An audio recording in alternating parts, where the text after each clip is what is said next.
Why do you feel that knot in your stomach every time a trade goes red? Why does a small loss feel like something much bigger, something personal? You tell yourself it's just money. You tell yourself it's part of the game, but your body doesn't believe you. Because deep down, you don't fear losing money. You fear what the loss says about you. And once you see this clearly, everything about the way you trade changes. Let's break this down, because until you understand this, you will keep repeating the same emotional patterns, the same overtrading, the same revenge trades, the same hesitation, the same self-sabotage. Not because you lack skill, but because your identity is tied to your outcomes. And that's where the real problem starts. 1. Losses don't hurt your wallet first, they hit your identity. Think about your last losing trade. Pause for a second. Was the pain really about the money, or was it the story you told yourself after? I'm stupid. I should have seen that. I always mess this up. I'm not cut out for this. That inner voice doesn't sound like someone losing money. It sounds like someone questioning their own worth. This is called identity attachment. Your brain doesn't just see a trade, it sees a reflection of who you are, and when that reflection looks bad, it triggers shame. Not just disappointment, shame. And shame is one of the most powerful emotional drivers in human psychology. It's the same emotion that makes people avoid risks, hide mistakes, overcompensate. And in trading, it makes you do things that destroy your consistency, like moving stop losses, like doubling down, like refusing to accept a loss, because accepting it feels like accepting failure as a person. So you fight it. But the more you fight it, the more control it has over you. 2.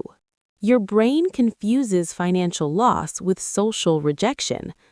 Thousands of years ago, losing status in a tribe could mean losing safety, losing connection, losing survival. So your brain evolved to treat failure as a threat to belonging. Now, fast forward to modern trading. You place a trade, it goes against you, and your brain reacts like you've just been rejected by your tribe. It sounds irrational, but emotionally it feels real. You feel exposed, judged, even if no one else is watching. That's why you sometimes avoid taking trades you know you should take. Because what if you're wrong again? What if it proves something about you? What if it confirms your worst fear, that you're not good enough? This is where confirmation bias creeps in. You start collecting evidence that supports that fear. Every loss becomes proof. Every mistake becomes confirmation. And suddenly, trading isn't about probabilities anymore. It's about protecting your self-image. 3. You're not trading the market. You're trading your self-worth. Here's a hard truth. Most traders don't blow accounts because they don't know strategy. They blow accounts because they can't emotionally tolerate what losses mean to them. Because every losing trade feels like a verdict. And when you feel judged, you react. You try to fix it fast. You try to win it back. You chase. You overtrade. You abandon your plan. Why? Because your brain is trying to repair your self-image, not your account. Let that sink in. You're not trying to make money in that moment. You're trying to feel okay about yourself again. That's why after a loss, you don't just calmly wait for the next setup. You feel urgency, tension, a need to act, because you want to erase the emotional discomfort. But the market doesn't care about your need to feel validated, and every time you trade from that place, you move further away from consistency. 4. The ego hates uncertainty, and trading is pure uncertainty. Your ego wants control, it wants certainty, it wants to be right. Trading offers none of that. Even your best setup can lose, even perfect analysis can fail, And your ego can't handle that, so it creates an illusion. If I just analyze more, I can avoid losses. If I just wait for confirmation, I can eliminate risk.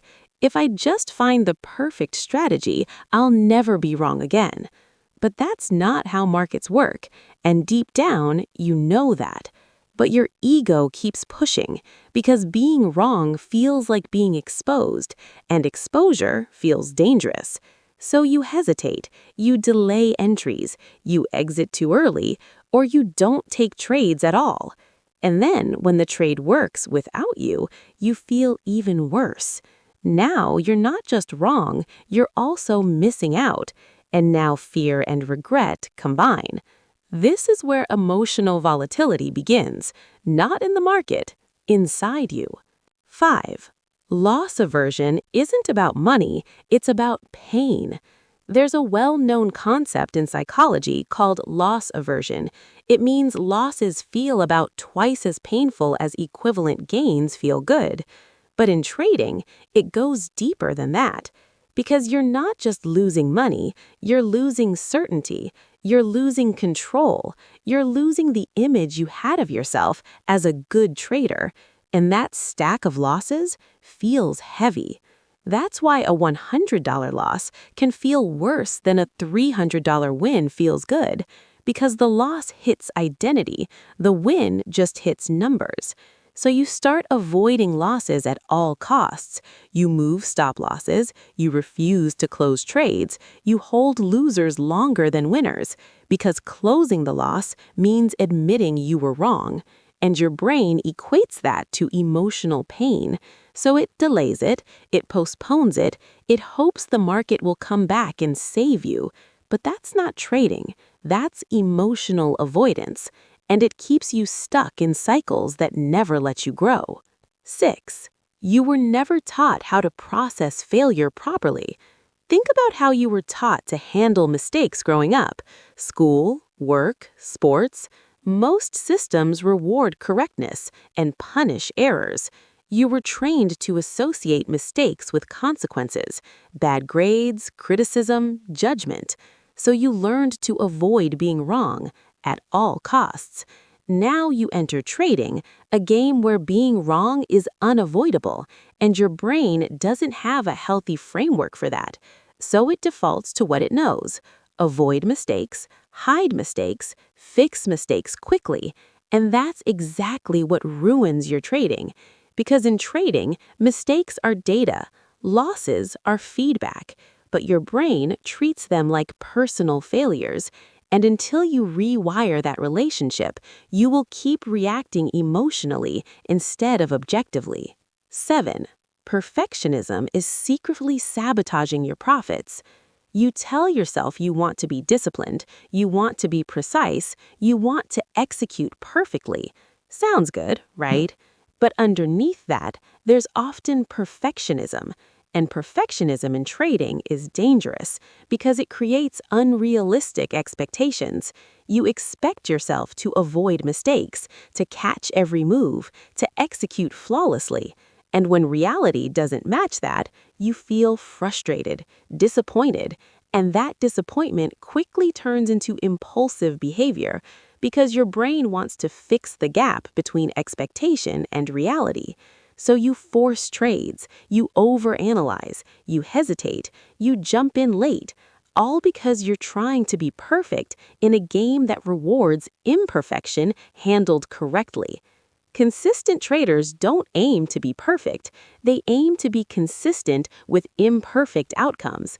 That's a completely different mindset, and it removes the emotional weight from each trade. 8. Your self-talk after losses shapes your future results. Listen carefully to the voice in your head after a losing trade. That voice becomes your trading environment. If that voice is harsh, critical, punishing, then every trade becomes emotionally heavy because you know if you lose, you're going to attack yourself. So you start trading with tension, with fear, with hesitation, because you're trying to avoid that internal discomfort. But the market doesn't care about your need to feel validated. And every time you trade from that place, you move further away from consistency. 9. The real shift is from personal to professional thinking. Right now, most traders operate from a personal mindset. Every trade is about them, their skill, their intelligence, their worth. Professional traders think differently. They detach identity from outcomes. They see themselves as decision makers in a probabilistic system, not as people being judged by each result. They know losses are part of the distribution, not a statement about them. That shift from "this loss means something about me" to "this loss is one data point in my edge," that is where emotional freedom begins. And once you experience that, you stop reacting, you start executing, you stop chasing, you start waiting, you stop forcing, you start trusting your process. 10. How to break the cycle starting today. So, how do you actually apply this? How do you stop fearing what losses say about you? Here are a few practical shifts. First, start separating identity from outcomes. After each trade, ask, did I follow my process? Not, did I win or lose? Reward yourself for execution, not results. Second, redefine what a good trade means. A good trade is one that follows your plan, even if it loses. A bad trade is one that breaks your rules, even if it wins. This retrains your brain to value discipline over validation. Third, limit emotional exposure. You don't need to watch every tech. You don't need to stare at P&L constantly. Set your levels, set your risk, step away. Reduce the emotional intensity of each trade. Fourth, journal your thoughts, not just your trades, your thoughts. What were you feeling before entry? What were you thinking during the trade? What did you say to yourself after? This builds awareness, and awareness creates control. Fifth, practice accepting small losses deliberately. Take them clean, close them when your plan says so, and sit with the feeling. Let your brain learn that nothing bad happens when you accept a loss. You're still safe, you're still capable, you're still in control. Closing. Here's the truth most traders never hear. The market is not your biggest challenge. Your interpretation of yourself is. You don't fear losing money. You fear what losing money might mean about you. And once you stop attaching meaning, you remove the emotional charge. And when the emotion drops, clarity rises, execution improves, and consistency becomes possible. So the next time you take a loss, pause, and instead of asking, "Why did I lose?" ask, "What story am I telling myself about this loss?" Because that story is shaping every decision you make next.